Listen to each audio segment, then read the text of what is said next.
Bonjour et bienvenue sur Network IT. Aujourd'hui, une nouvelle vidéo. Je vais vous présenter cet ordinateur portable de la marque Lenovo. C'est un IdeaPad 3. C'est le 15II-L05. Alors ça va être un ordinateur plutôt entrée de gamme. Vous allez voir son prix un peu plus tard dans la vidéo. La vidéo va se comporter en plusieurs parties. Nous allons voir les caractéristiques physiques de cet ordinateur, les connectiques. Je vais l'ouvrir pour voir ce qu'il y a à l'intérieur. Et après, nous allons voir les caractéristiques techniques que celui-ci nous propose. Et pour terminer, nous allons avoir une conclusion. C'est parti! Nous allons voir les différents éléments que constitue cet ordinateur. Nous allons commencer du haut vers le bas. On retrouve ici un petit loquet pour cacher votre webcam lorsqu'elle n'est pas active. Donc ici on a une caméra, donc ça c'est plutôt pas mal. Au moins elle est présente sur ce modèle. On va retrouver un micro stéréo et ici une petite diode lorsque la caméra sera active. On retrouve une dalle en 15,6 pouces. Elle est en Full HD, donc en 1920 par 1080. Et elle est éclairée en LCD. Ici tout autour nous retrouvons un contour noir mais d'un plastique de pas très bonne qualité, on le ressent, on sent que c'est assez fragile et que c'est pas super bien fini. On va retrouver ce même plastique ici mais pas en gris, donc c'est pas très design, c'est pas très joli malheureusement, vous me direz en commentaire ce que vous en pensez. Ici on va retrouver la plus belle pièce avec le cover aussi, donc ici c'est ce qu'il y a de plus joli. Et on sent que c'est bonne qualité. On est sur un aluminium brossé et taillé dans la masse avec le logo Lenovo. Donc ce sont les nouveaux designs de chez Lenovo, donc c'est plutôt sympathique à voir. Le toucher est très agréable et même au visuel c'est sympa, c'est un gris un peu violet, donc c'est plutôt cool à avoir. Là nous allons retrouver le bouton Power avec une petite LED lorsqu'il sera allumé. Là nous avons le clavier, donc qui est de bonne qualité, très réactif, très agréable à utiliser. Donc ça c'est plutôt pas mal, juste la couleur je suis pas du tout fan, malheureusement. Nous retrouvons un pavé numérique, donc ça c'est plutôt cool pour le prix du PC. Et ici une petite dalle tactile pour pouvoir utiliser la souris. Nous allons voir maintenant les connectiques de cet ordinateur. On est actuellement sur le côté gauche de l'ordinateur. Vous allez voir, il n'y a pas beaucoup de connectiques autour de l'ordinateur, c'est un peu dommage. Donc nous allons commencer par la première, donc qui est une prise d'alimentation secteur propriétaire à Lenovo en 65 watts.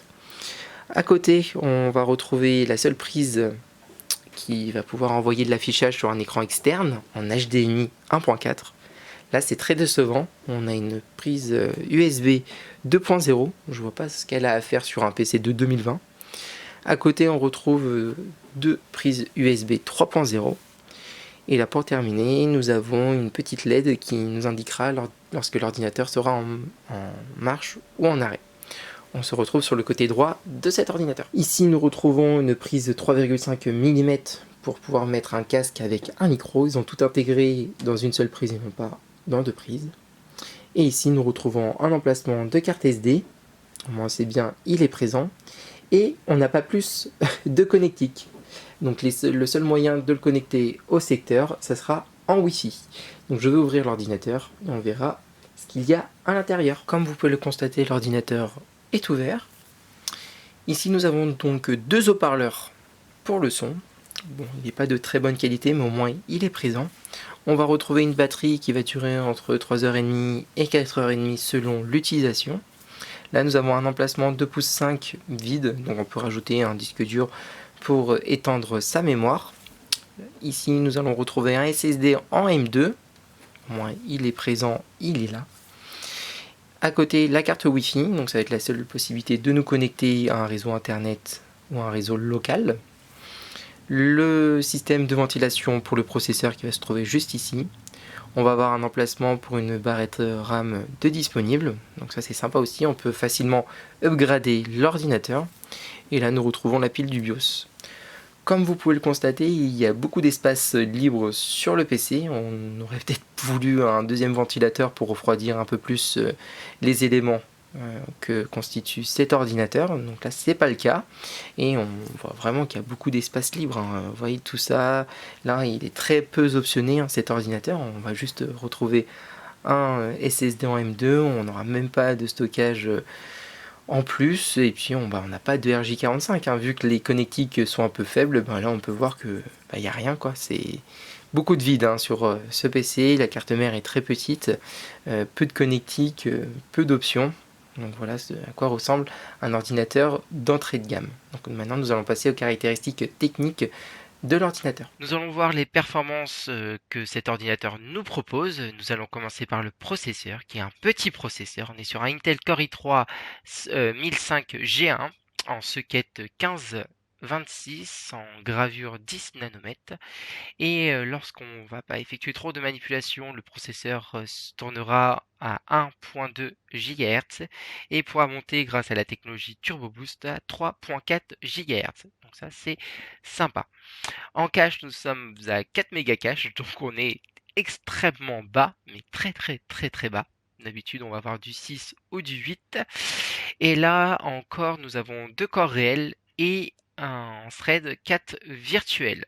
Alors, c'est un peu dommage, hein, on est sur un processeur vraiment très entrée de gamme. Et même vis-à-vis de ce processeur, il va être souvent à 100% alors qu'on fait pas grand chose sur le PC. C'est un peu dommage d'avoir mis un processeur comme ça sur ce PC. Alors nous allons voir les différents onglets du logiciel CPU-Z. Donc en cache, hein, comme je viens de le dire, on est en 4 méga cache. La carte mère, c'est une carte mère Lenovo, le BIOS aussi. Alors en mémoire, on va pas avoir grand chose de dit sur le logiciel, hein. C'est bien la première fois que je vois ça parce qu'on est sur de la mémoire soudée à la carte mère. Donc nous sommes à 4 Go en DDR4 et c'est du 2667. C'est un peu dommage d'avoir que 4 Go, surtout sur un PC Windows 10 dernière génération, c'est un petit peu décevant. Donc pas grand chose hein, qui est expliqué, hein. Sur le slot 1, sur le slot 2, on voit que tout est gris. Pour la partie graphique, nous allons voir ça sur GPU-Z, donc le petit logiciel à côté. Donc c'est une carte graphique donc, qui est intégrée au processeur. On n'a pas une carte graphique externe hein, comme une Nvidia ou de la AMD. Là on est sur un Intel UHD graphique. Donc le nom de cette petite carte graphique c'est le Ice Lake GT1. Pareil, on est en 10 nanomètres, hein, ça suit le processeur. On est en mémoire DDR4, hein, comme le reste du système. Après, on va voir plein d'autres explications. Je vous laisse regarder.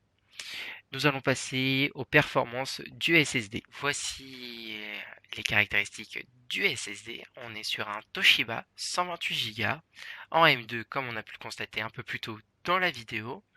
Au moins, il est présent. Il est là vachement pour rattraper le processeur et les 4 Go de RAM. Heureusement qu'il est présent parce que j'imagine pas ce PC avec un disque dur, comment il doit être lent de fou. C'est un truc de malade. Heureusement qu'il est là ce petit SSD pour bien rattraper la chose. Et comme on a pu voir, on peut facilement upgrader l'ordinateur. Donc là en lecture on est à 1773, ce qui est un chiffre hyper correct, donc ça c'est plutôt sympa. On sent qu'il est un petit peu réactif lorsqu'on fait 2-3 petites manipulations. Alors malheureusement en écriture, bon il reste aussi réactif, hein, je ne vais pas critiquer, mais vous voyez l'écart de chiffres entre 1773 en lecture et 847 en écriture. C'est toujours plus qu'un SSD SATA, je vous l'accorde. Au moins, ils ont mis la technologie M2 dans ce PC, donc ça c'est plutôt cool. Et après, pour ce PC-là, voilà, on a un Core i3, on a du Intel et un SSD M2 pour un petit prix, donc ça c'est plutôt cool. Donc là, je vais lancer le test 3D Mark et puis on verra les points de cet ordinateur. Et nous avons un score de 880 points, donc ça reste correct pour cet ordinateur, pour la configuration. Ça reste un petit score, mais au moins il a fait le test jusqu'au bout. Ça a pas mal lagué pendant le 3D Mark, mais au moins il est passé, donc ça c'est cool. Et puis on voit les différents points. Le graphique c'est sûr que c'est 957, hein, c'était sûr. Le pros il est à 6065, donc c'est pas mal. Voilà, c'est plutôt pas mal comme score. Je pensais à être beaucoup moins, genre sous les 500, mais je suis plutôt surpris de ce score-là. Donc la combinaison Core i3, 4 Go de RAM et SSD est plutôt intéressante pour ce PC. On va se retrouver pour la conclusion. Et nous arrivons à la fin de cette vidéo. Nous allons terminer par la conclusion. Alors, les points positifs pour ce PC. Alors, il y en a surtout un point positif, c'est avec le prix que vous attendez depuis le début de cette vidéo, qui est à 299 €. Voilà. On a un super bon prix, on est hyper bien placé, on a un Intel et un SSD en M2 pour ce prix-là, donc c'est plutôt cool. Ok, le SSD il est petit, mais au moins vous allez voir l'ordinateur il va pouvoir tourner. et bon, il est un peu lent dès qu'on lui demande beaucoup de choses.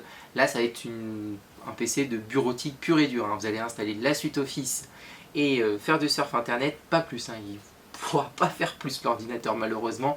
Ça va même pas être la RAM et le SSD qui vont bloquer, ça va être le processeur. Le processeur est très faible malheureusement, même avec le Turbo Boost, bon, on est sur du 2 corps, hein, donc les deux sont à fond. Dès qu'on fait la moindre chose, tout à l'heure j'ai voulu démarrer Google Chrome et mettre le test CPU-Z plus 3D Mark derrière et tout ça. Grosse erreur de ma part, grosse erreur, l'ordinateur a été super lent. Après, ce que j'ai bien apprécié, ça va être cette façon d'être un peu minimaliste.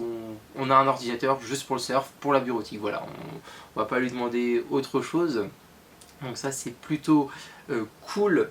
On va avoir donc la webcam, le SSD, la batterie qui tient un petit moment, donc ça c'est plutôt cool.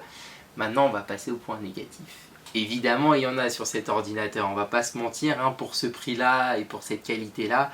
Alors déjà on va pas avoir de RJ45, pour moi c'est un drame de ne pas avoir de RJ45 sur un PC juste en Wi-Fi. Voilà, c'est compliqué. Si jamais on veut télécharger ou quoi que ce soit, on ne sera pas à 100%. Si vous avez la fibre ou un débit un peu moindre, on ne sera pas à 100% de votre débit. Il faut savoir que le Wi-Fi c'est assez volatile et qu'on va pas avoir un débit de fou, quoi. C'est un peu dommage, on va avoir du bon débit, même si on est sur une carte Wi-Fi AC, donc ça c'est plutôt cool. Mais malheureusement, voilà, on n'aura pas la pleine capacité du débit de votre logement. Donc ça c'est un peu dommage, on n'aura pas non plus de lecteur CD. Bon, on peut mettre un adaptateur aussi pour le RJ45, on peut mettre un adaptateur en USB, mais bon c'est un peu dommage. Pareil sur l'USB, sur le 2.0, on a ça en 2020, c'est aberrant, enfin je trouve ça, enfin, pour moi c'est dommage quoi d'avoir ça sur un PC de 2020. La qualité des matériaux, on a vu qu'à l'intérieur il y avait beaucoup de vide, qu'on était plutôt sur des choses un peu cheap. Mais après je pense que tout ça est vraiment rattrapé par le prix, parce qu'on est sur des performances un peu moindres aussi, hein. Il faut pas se le mentir, enfin, dès que vous faisiez plusieurs choses sur l'ordinateur, on sent que c'est un peu lent, bon, c'est pas aussi rapide que ce que je présente sur la chaîne d'habitude et ce que j'ai entre les mains au quotidien. Donc c'est pour ça que je suis un peu choqué, on va dire, mais après bon, tout se justifie par le prix, hein. Vraiment, à 300 €, voilà, vous avez un ordinateur avec un SSD et du Intel. Voilà, en gros, là vous payez ces deux technologies là et puis le reste, hein, bien sûr, mais on est sur des anciennes technologies. Pareil pour le LCD, on n'est même plus en LED. Ça faisait un moment que j'avais pas eu d'écran LCD dernièrement, quoi, à part sur des PC d'occasion bien évidemment, mais pas sur un PC neuf. Voilà, j'espère que la vidéo vous aura plu, que le produit était un peu différent comparé à d'habitude, que ça vous a intéressé. N'hésitez pas à mettre des commentaires sous la vidéo, à aimer si vous avez apprécié, et je vous dis à bientôt pour de nouvelles vidéos sur Network IT.